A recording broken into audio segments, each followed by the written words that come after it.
There is more reaction flooding in from family and friends and colleagues. We turn now to ABC's Neil Karlinski in Seattle for that. Neil?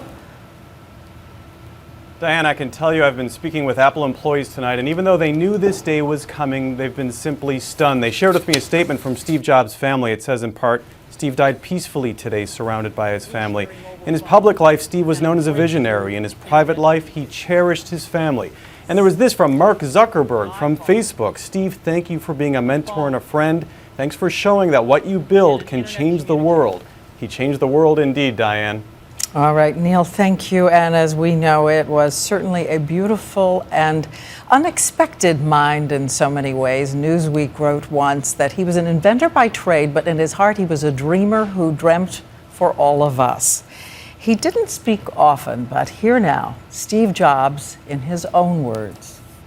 I never graduated from college, and this is the closest I've ever gotten to a college graduation. I naively chose a college that was almost as expensive as Standford. And all of my working class parents' savings were being spent on my college tuition. So I decided to drop out and trust that it would all work out okay. When I was 17, I read a quote that went something like, "If you live each day as if it was your last, someday you'll most certainly be right." I have looked in the mirror every morning and asked myself, if today were the last day of my life, would I want to do what I am about to do today? And whenever the answer has been no for too many days in a row, I know I need to change something.